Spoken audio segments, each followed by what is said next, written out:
In medieval ages, to be gay was to wear a cursan invisible brand seared upon the flesh by law, faith, and fear. Embracing another of one's own kind meant risking mutilation, exile, or fire.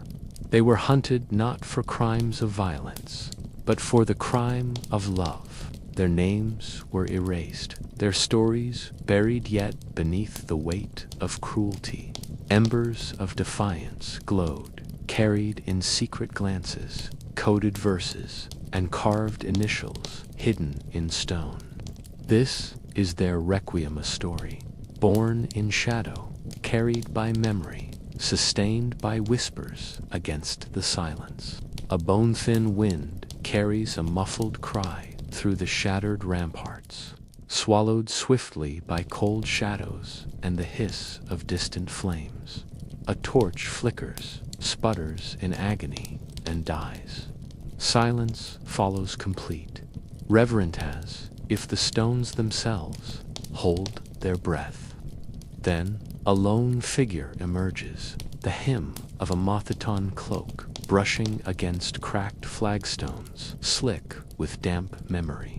Lips pressed tight beneath the hood, they walk the perimeter of the city wall, the weight of longing cradled in trembling hands. This is our first breath, the primal note of a story born out of fear, defiance, hiding in darkness. In those early centuries, same-sex desire was whispered as sin, not yet a crime.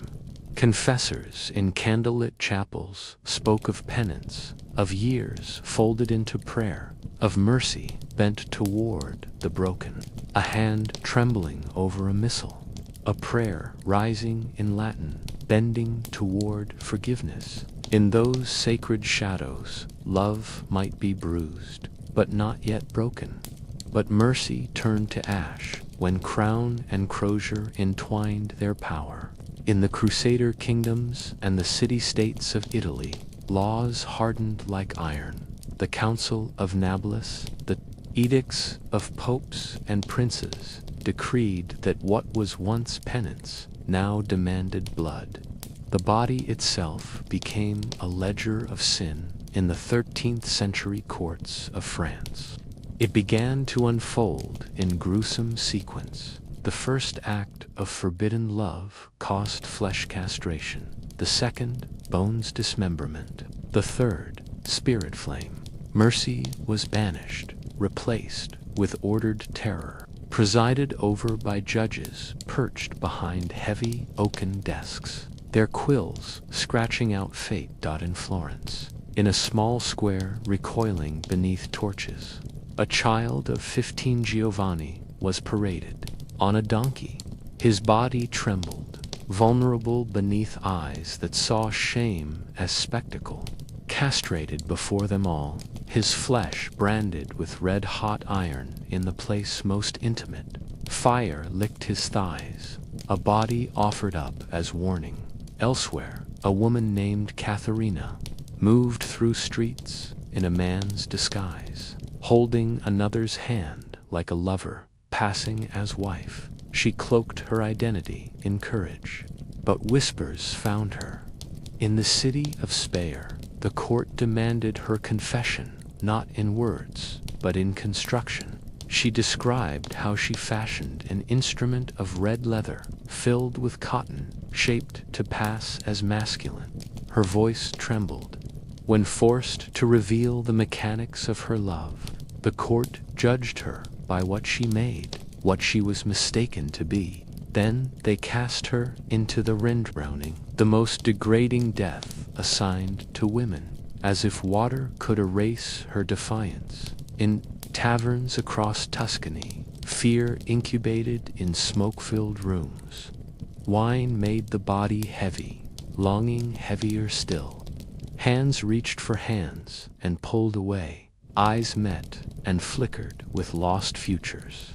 Accusations were cheaper than wine-verbal swords that cost one's life and name. Property seized, names written. In ledger and shadow, one might be dragged to the water's edge and drowned. or left in a cage in Piazza San Marco, starved beneath scornful laughter, the stones slick with rain, the stench of fetid cells, the rasp of steel on iron, the hiss of flame against flesh, every detail a funeral for mercy. Yet this is not only grief. Within these smoky ruins, embers still glow. Imagine a hidden alcove in a courtyard, where cloaked figures meet in silence. Fingers trace names carved in mortar, hearts pulsing with memory. A shared glance across candle flame, a sigh that says, I am. Those stolen moments dared to cast love beyond the edge of judgment. In the hush after, the scream, the ember flickers, the wind retreats, but memory holds its breath, ready to pass on the spark. This ember, that stubborn, sacred pulse will guide the story into its next breath, toward hidden sanctuaries, forbidden verse, fragile letters carried in cloaks. The stones may slumber, but desire still wakes. A torch guttering in the undercroft throws trembling shadows across carved stone, as if the world itself dares not watch. A slow drip echoes from a time-worn barrel vault, each drop a heartbeat stilled beneath centuries of fear. In that hush, we follow a tremor not of earth, but of memory, of longing bound in secret places. In the earliest age, same-sex desire drifted through cloisters and choir stalls, not yet branded a crime. Confession bore the weight of sin, penance measured in years and whispered Latin. A monk might fast alone, hands pressed to prayer beads, seeking absolution in the hush of candlelit cells. Mercy hovered in those rooms, softer than sin's shadow. But mercy was brittle. As church and crown entwined, suspicion hardened into law. In confessional chambers, whispers became words, and words became verdicts. By the 13th century, municipal courts seized bodies as proof, meting out penalties that broke flesh and spirit. The first offense cost castration, the next dismemberment, the final inevitable flame. In cities like Florence and Bologna, civic tribunals enlisted watchful, eyes neighbors conscripted into persecution, fear ossified into currency. A youth named Giovanni, mere 15, was paraded through streets on a donkey, his body branded with red-hot iron in the most intimate place. Life became theater, brutality masqueraded as morality. Women suffered double invisibility. When they dared love, laws yawned to erase them. In 1295 Bologna, a woman known as Bertolina was banished after being accused, perhaps spitefully, of conducting herself lustfully with women, using a silk instrument to satisfy desire. No flames consumed herb, but erasure did. She vanished into history's shadow. Yet harder still was what came for Katharina. In Speyer, she lived as a man, walked as a husband, loved a woman. Her lovers knew not her secret until a stranger betrayed her. She confessed the shape of her desire in agonizing detail. The leather instrument she fashioned, the manual contact, rows of fingered sighs. Her confession became a death sentence. She was drowned in the Rhine, the water swallowing a name that had dared to be spoken. Even as penalties grew savage, hidden sanctuary survived. Behind cathedral doors, initials were carved into pillars, lovers uncloaking names in trembling script. In dim chapels, scented with incense and fear, two hands might meet at the edge of an altar rail, a kiss so furtive it echoed like a prayer. Letters sealed with wax requests, promises passed in the silent world beneath law's radius. Church councils spoke venom. Natural law became doctrine. Love without lineage was unnatural, abhorrent, contagion. Preachers wove sermons that blamed floods and famine on sins against nature, fear coiling through faith like a serpent. Sodomy became the unspoken vice, its name unpronounceable, its practitioners exiled by word and flame alike. Accusation became a tool more than sin. It was strategy. Knights Templar fell under charges of sodomy when kings sought their gold. Royal favorites whispered of seduction. Edward II deposed under the weight of rumor and love to visible at court. Homophobia became politics in disguise. Still, in the litany of cruelty, spark remained. In secret gardens and hidden attics, love took root under violet dusk. Two figures met in the hush, their breath mingling in mist, fingers tracing each other's names. They spoke in coded language. Under the hawthorn, hearts breathed free, words folded in longing, tucked into glove linings, passed beneath chapel doors. This quiet resistance survived in the margins of manuscripts, where scribes drew entwined lovers, small and secret, in margins of law books.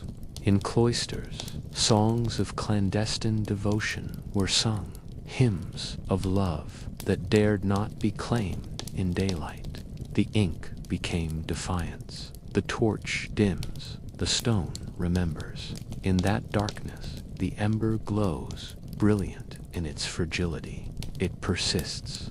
In memory, in the fragile bones of love that refused eradication, ChatGPT said. A single torch stutters in a narrow, arched corridor, its wavering flame tracing ghosts along damp stone walls. Each tremor of light reveals hidden names carved into the mortar, chapped by hands that dared to love in shadows.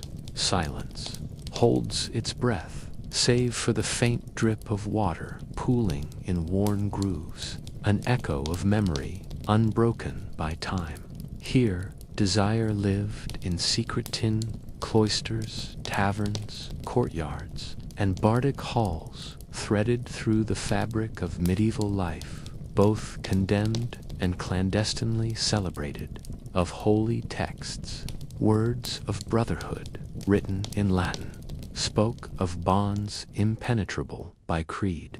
The rite of Adelphopoiesis, brother-making, bound two men in ritual devotion, their lives intertwined, their souls pledged. In candlelit corridors, monks exchanged gazes and letters folded beneath dormitory beams, confessions born of spiritual longing and mutual need. Beyond the abbey walls lay courts of poetry and patronage, where desire could bloom in veiled verse.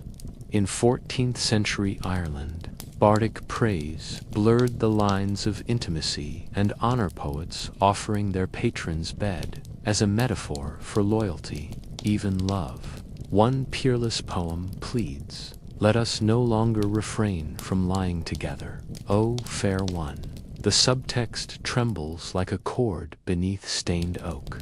Across the sea, in Al-Andalus, the tongues of lovers danced in Arabic and romance amid palaces and fountains. Princes Mubrak and Muaffar ruled side by side, captured as children, risen to power and bound by devotion. Poets praised them as blood brothers and passionate lovers, their unity celebrated in verse echoing through Valencia's corridors. In Christian Europe, the biblical friendship of David and Jonathan became emblem-illuminated manuscripts, painted their love as pure, loyal, and spiritual. Their bond echoed through cloister art and homosocial rites.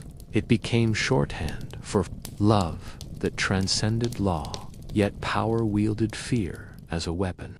Preachers warned that same-sex desire disrupted nature, aggravated famine, and invited divine wrath. The unmentionable vice was not only prohibited, but erased, texts censored, metaphors repurposed, voices silenced, tales of love turned, cautionary queer characters corrected by endings that enforced heteronormative order. Stories of Ifwace, disguised as a man to marry a woman, ended in forced adaptation, erasing identity under the weight of conformity. Even the language was fugitive. In Old English penitentials, they existed in lexicons, buried in glossaries, ghosts of a third gender, erased by passing centuries. Still, despite law and scorn, desire endured in coded expressions, secret gatherings, and quiet acts of courage. Lovers met in back alleys, beneath wax-stripped candles, sharing verses hidden in manuscripts, simple notes pressed beneath the harp strings. Women disguised as men stepped into tournaments. Love scribbled between lines and boundaries. In that corridor, the torch dims. The carved names faint in darkness, but they are not forgotten.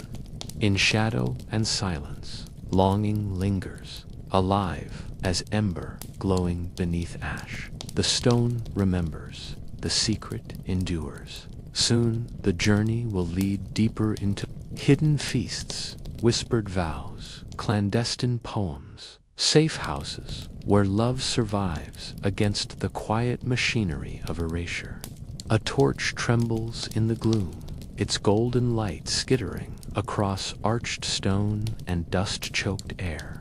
The corridor breathes with memories carved in shadow names, scrawled by hands that dared to love. A distant footstep halts, and for a moment, flame and darkness wrestle for the soul of the place. Here, hidden in the hush, desire lives and persists. Once bonds of love found fragile refuge within sacred walls. In Eastern monasteries, the rite of Adelphopoiesis, brother-making bound souls in a spiritual kinship that transcended flesh. Prayers invoked sainted pairings, Sergius and Bacchus, Cosmas and Damian saints, whose devotion exceeded the limits of holy law. In hush and incense, monks exchanged verses, weaving love into liturgy and prayer, crafting sanctuary in silence. Beyond the chapel, in courts of poetry, veiled longing took wing. In Al-Andalus, rulers such as Mubrak and Muaffar al-Saklabi, enslaved as boys and risen to choral Valencia, became icons of devotion. Poets celebrated their union, blood brothers and passionate lovers. They were called, their love both intimate and political, shimmering in verse and coin alike. Such courtly affection glowed in Andalusi salons, alive with poetic daring. Yet in much of Christian Europe, the shadows deepened. The unmentionable vice became a threat to divine order, suppressed through silence. Scholars and theologians wove nature's laws into doctrine. Sermons warned of famine and wrath, awakened by forbidden love. Intimate friendships between knights, clergy, or brothers were recast as perversion, erased from memory or spun into cautionary tale. Still, love endured in covert acts of defiance.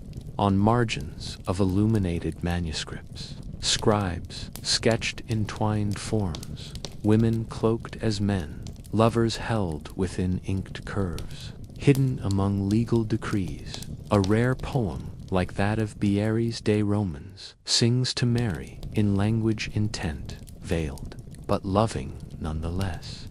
In taverns and theatrical circles, actors and minstrels defied norms. In jest, in performance, passion flickered in jesting couplets. Daring beneath disguise, In whispered corners of the realm, even garments became secret.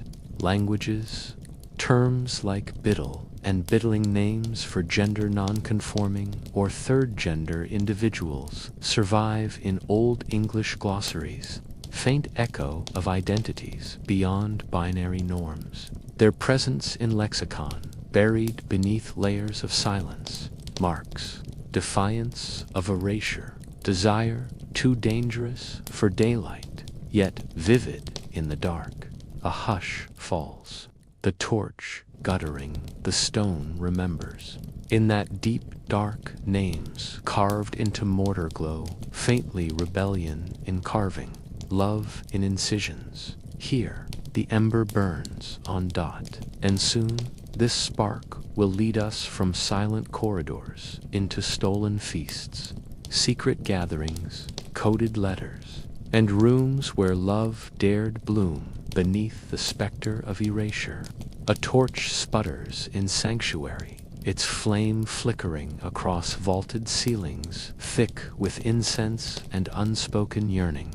Shadows dance on ancient walls, where scratches remain names tenderly carved by trembling hands that dared to love. In that hush, hearts that might have been invisible beat with fierce persistence.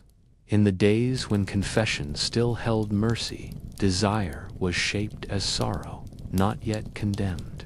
A monk bent low, fingertips brushing the prayer beads worn smooth by penitent. Touch, murmured Latin, in the penumbra of candlelight. In that fragile moment, same-sex love might be born as spiritual longing, not crime. Monastic scriptoria recorded penance, not execution, years fasting, silent supplication, tears hidden in rosary knots, but mercy frayed. Courts of secular power rose like iron walls. What was once penance became punishment. In many cities, the first offense cost flesh castration, the second, limb or bone, the third, flesh itself, consumed by flame. The law repaid longing with death, crafting societies on fear, not love. Yet history knows whispers. In monastery cloisters, the rite of Adelphopoiesis bound same-sex souls through spiritual brotherhood, a ritual, not of flesh, but of heart, and covenant prayers invoked saints such as Sergius and Bacchus, whose devotion transcended law, altar, and expectation. In those hushes soft hours, in candlelit cells, men exchanged verses, wrote letters in ink and longing, forging defiance in scripture and silence. Beyond walls of stone, in courts and bardic circles, love found veiled expression. In Ireland, poets offered their patron's bed as a vessel of loyalty and love. In landless rulers raised in captivity, Mubruk and Muafaros, as co-kings, their devotion immortalized in verse, their bond sang through palaces and gardens, unhidden among stolen glances, and praised in whispered poetry. These rare unions glimmered like secret stars in night's darkest sky. Even then, law threatened love's fragile bloom. Preachers in Christian Europe wove fear into sermons, sodomy, blamed for floods, famine, plague. Friendship was redefined as peril. Monastic bonds, once sanctified, were recast. Knightly brotherhoods condemned, spiritual devotion smeared as perversion. Love became suspect, yet hidden artistry endured. Scribes drew intertwined forms in manuscript margins, tiny silhouettes of lovers secreted beside saints and scripture. Poets like Bierry's de Romans addressed Mary with longing veiled in verse, love folding into rhyme, precious as promise. In inns and taverns, minstrels hummed coded refrains. A phrase, a melody, a look conveyed everything that words could not. for women. The struggle was cloaked in double invisibility. In Bologna in the late 13th century, a woman named Bertolina dared to love women openly enough to be burned as men were, but erased nonetheless. Her silk virilia revealed in court as proof of her desire. She vanished her story, a whisper blown away by wind. Katharina's fate was darker still. Living as a man, loving a woman in Speyer, she revealed her truth when interrogated. She spoke of leather, cotton, crafted instruments, of desire embodied. The court translated her longing into Crimand, drowned her. Water purged her body, but could not wash away her memory. Across medieval Europe, some found refuge in performance and theater, in troops of minstrels, troubadours, wandering actors. Gender fluidity was momentarily sanctioned. Costumes blurred lines. One night in a play, a man would play a woman. Another time, a woman would take sword in hand and dance as man. In that small stage, identities were fluid, boundaries pliable inly till dawn. Legal technocrats wrote elaborate treatises. Sex was always an act of enforcement, not to bodies entwined. Active role was masculine, passive, feminine role. Reversal was grotesque. Hermaphrodites, theologians insisted, must choose one form or accept lifelong celibacy. Desire that did not fit that mold was not just sinful, it was unnatural, a rupture in divine order. Yet in secret passageways, love persisted. Noble knights whispered in Latin, sworn brotherhood, spiritual marriage. The poet knights, Sir William Neville and Sir John Clanvaux, died abroad and were buried side by side. Their tomb slab carved with helmets turned toward each other, shield inside shield. In life they were sworn brothers, in death entwined beyond rank, or rumor two feathers nearly kissing in stone. Love unspoken yet immortal. And there were the networks, not subcultures as we understand, but small constellations of trust. Letters passed between cities, sermons rebutted in secret, confessions shared among those who dared to care. A gleaner of mercy might find solace in a friend's presence. A scribbled note beneath thirstly candlelight, a hurried hand in the night. These connections were fragile, yet stronger than despair. One wonders, how did the loveless endure? They lit lamps in midnight rooms, wrote names into wicks and archways, tied ribbons around belfry posts. They carved initials into oak and stone, knowing stone outlives flesh. They buried poems in graves, trusting memory to hold dot and so, in archways, haunted by candle flame, in chambers perfumed with fear and longing, in monasteries, courts, and hiding places they survived. Not in parades, but in pulsing glances, coded letters, shared meals by candlelight, and bonds forged in faith, not law. Dot, in that flickering glow, the stone remembers 'em, the ember burns on.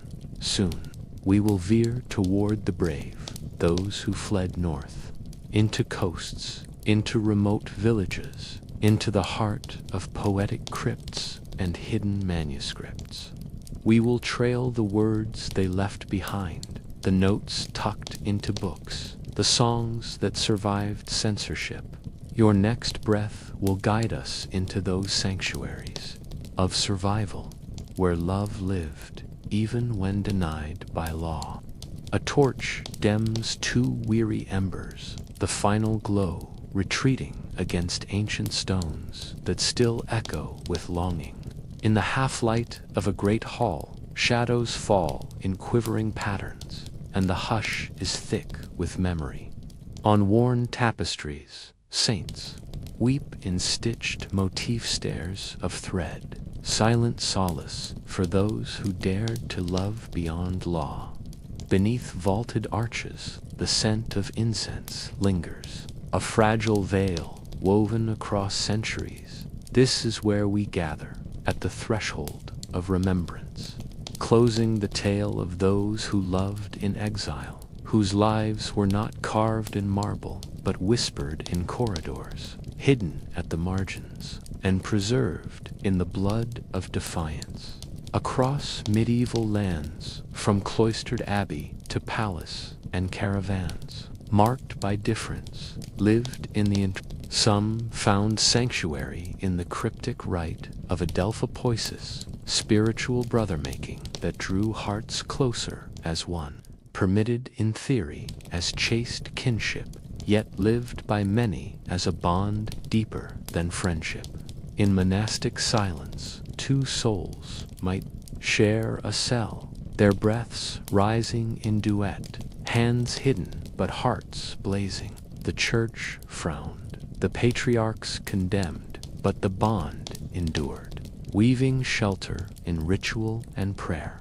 Beyond faith's walls, in courts bright with gold and song, ink-stained verses thrummed with forbidden passion. In Andalus to rulers, one, slaves, now cokings, of Valencia walked in twin dignity. Poets praised their devotion, calling them blood brothers and passionate lovers, their unity a luminous rebellion within courtly splendor.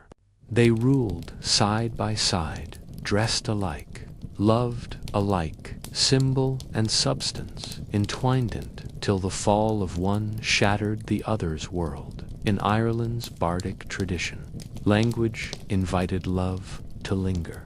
A poet penned, "Let us no longer refrain from lying together. The bed becomes metaphor, embrace becomes devotion, words mirror longing." Across cultural boundaries, allegory became salvation. In Christian verse, same-sex desire hid within spiritual friendship. In Arabic lyric, devotion glimmered through coded praise. In Jewish poetry, courtly forms mirrored intimacy as homage. These codes transformed prohibition into beauty, fear into fuel for remembrance. In England, on dusty court floors, one life trembled before judgment. A person called Rykener, recorded as both John and Eleanor, stood accused of same-sex acts, not as myth, but in cold legal record. Their life was reduced to acts, their feelings lost in parchment, but in that moment, complexity survived. It reminds us, even when law speaks, identity breathes beneath the words. Men lived in art and gesture and miscoded dawn, their intimacy unspoken yet vivid. In tournaments, one might wear another's favor with devotion. It was but trembled at the brink of something more. In verse, knights clasped swords in brotherhood. In taverns, the tremor of a hand remained long after the laugh faded. Women, too, survived in traces and names that refuse erasure. Katharina laid her body to the water, silencing only what the law believed it could name. Bertolina vanished under the weight of banishment. Others disguised themselves in fabric and courage, slipping between worlds. Nuns in convents loved in hushed rooms. Their glances and letters survive in art and whispers and in the faint outline of erased pronouns. In Muslim cities, love breathed in art and poetry. Lesbian pairs were immortalized in legend. Hind Bint, Al-Numan, and Al loved across lines of faith and gender, their devotion praised in elegant script. Lovers were described with metaphors of flame and flower, the sensual contained in the sacred. Even medical texts spoke of feminine affection, framed not as deviation, but as part of need. And there were regions where desire shaped language. In Old English, the words biddle and biddling flicker in glossary terms of uncertain meaning, possibly for gender non-conforming folk or intersex persons. A third space, hidden in margins, carved into lexicons, surviving only as word shadows. These words open fissures in history where identity itself fought to be seen across kingdoms. Intimacy survived in code. A fled unfolded into song, carved initials into church door.